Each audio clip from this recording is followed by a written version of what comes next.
नमस्कार दोस्तों, स्वागत है आपका हमारे चैनल पर। आज हम एक ऐसी कहानी सुनाने जा रहे हैं जो आपको यह सिखाएगी कि गुस्से और द्वेष को छोड़कर कैसे शांति और खुशी पा सकते हैं। क्या आपने कभी सोचा है कि माफ करने से आप खुद को कितनी राहत दे सकते हैं?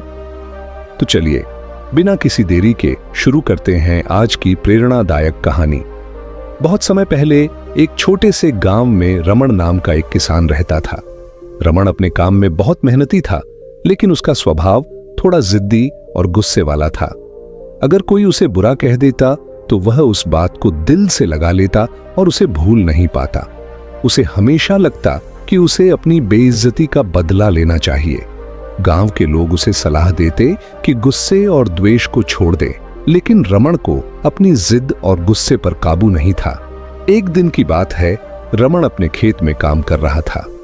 उसकी मेहनत देखकर उसके पड़ोसी रघु ने ताना मारा, रमण, तुम कितना भी मेहनत कर लो, तुम्हारे खेत में अच्छी फसल नहीं होगी। किस्मत भी तुम्हारी तरह जिद्दी है। रघु की इस बात ने रमण के मन को ठेस पहुंचाई। वह चुपचाप खेत से घर चला आया, लेकिन उसके मन में रघु की बात गूंजती रही। उसने सोचा, यह रघु बार बार मेरा अपमान करता है। इसे सबक सिखाए बिना मैं चैन से नहीं बैठूंगा। इसे यह समझाना जरूरी है कि मैं कमजोर नहीं हूं। रमण ने कई दिन इसी क्रोध और बदले की भावना में बिताए। वह रातों को सो नहीं पाता था। उसके मन में रघु के लिए द्वेष बढ़ता जा रहा था। हर सुबह जब वह खेत में जाता तो उसे रघु की बातें याद आ जाती। गुस्से और चिंता ने रमण का जीना दूभर कर दिया। कुछ दिनों बाद गांव में एक प्रसिद्ध संत का आगमन हुआ। संत अपनी बुद्धिमत्ता और करुणा के लिए दूर दूर तक प्रसिद्ध थे। गांव के लोग उनके प्रवचन सुनने के लिए बड़ी संख्या में एकत्र हुए। रमण को भी यह सुनकर उत्सुकता हुई कि संत कैसे लोगों के जीवन को बदल देते हैं। वह भी सभा में पहुंच गया, हालांकि उसका मन अब भी रघु की बातों और बदले की योजना में उलझा हुआ था।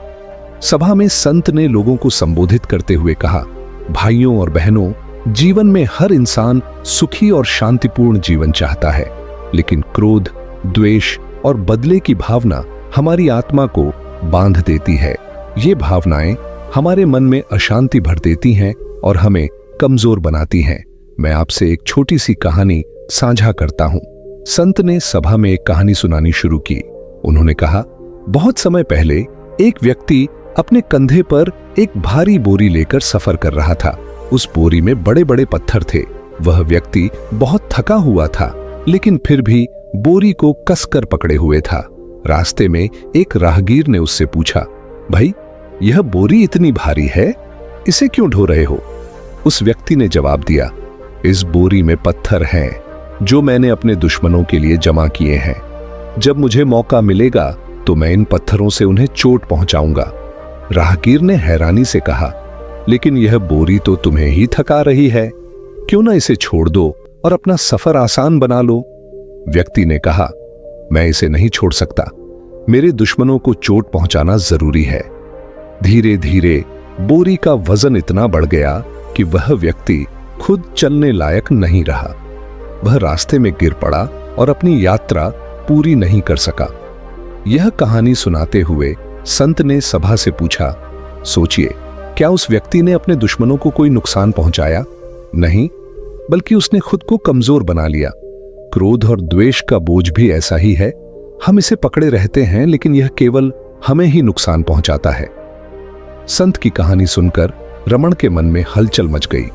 उसे लगा जैसे यह कहानी उसी के लिए कही गई हो, लेकिन उसके मन का गुस्सा और द्वेष अब भी पूरी तरह खत्म नहीं हुआ था। सभा के बाद रमण संत के पास गया और कहा, संत जी, आपकी कहानी बहुत अच्छी थी, लेकिन मैं अब भी अपने गुस्से से छुटकारा नहीं पा रहा। रघु ने मेरा अपमान किया है, मैं उसे माफ नहीं कर सकता। जब तक मैं उसे सबक नहीं सिखाऊंगा, मुझे चैन नहीं मिलेगा।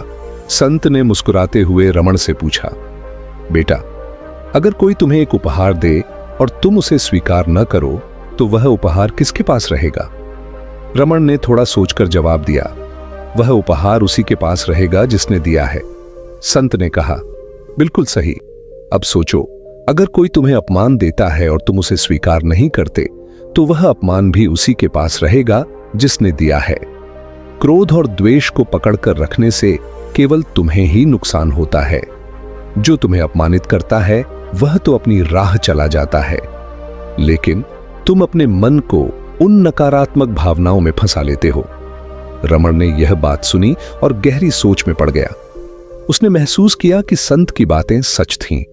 रघु की बातों को लेकर गुस्सा करके वह केवल खुद को ही दुखी कर रहा था। उसे यह समझ में आया कि गुस्सा और बदले की भावना उसके जीवन को नष्ट कर रही थी। अगले दिन रमण ने रघु के पास जाकर कहा, जो हुआ उसे भूल जाओ, मैं तुम्हें माफ करता हूं, मुझे भी माफ कर दो। रघु ने भी शर्मिंदा होकर कहा, मुझे माफ कर दो रमण, मैंने तुम्हारा दिल दुखाने वाली बातें की थीं। उस दिन रमण को ऐसा महसूस हुआ जैसे उसके कंधों से एक भारी बोझ उतर गया हो। उसने महसूस किया कि माफ करना केवल दूसरों के लिए नहीं, बल्कि अपने मन की शांति के लिए भी जरूरी है।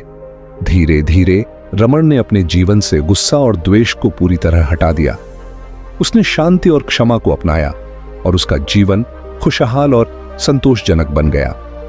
इस घटना के बाद रमण गांव के अन्य लोगों को भी यह सिखाने लगा कि माफ करना और अपने मन को शांत रखना कितना महत्वपूर्ण है। वह हर किसी से कहता, जो हुआ उसे जाने दो। क्रोध और द्वेष को पकड़कर रखना ऐसा है जैसे आग को अपनी मुट्ठी में पकड़ना, इससे केवल तुम्हें ही जलन होगी। इस तरह रमण की कहानी ने पूरे गांव को शांति और क्षमा का संदेश दिया। अगर आपको यह कहानी पसंद आई हो और आपने इससे कुछ सीखा हो तो इसे लाइक करना न भूलें। इसे अपने दोस्तों और परिवार के साथ शेयर करें ताकि वे भी इससे प्रेरणा ले सकें। और हां, हमारे चैनल को सब्सक्राइब करें ताकि आपको ऐसी और प्रेरणादायक कहानियां मिलती रहें। धन्यवाद।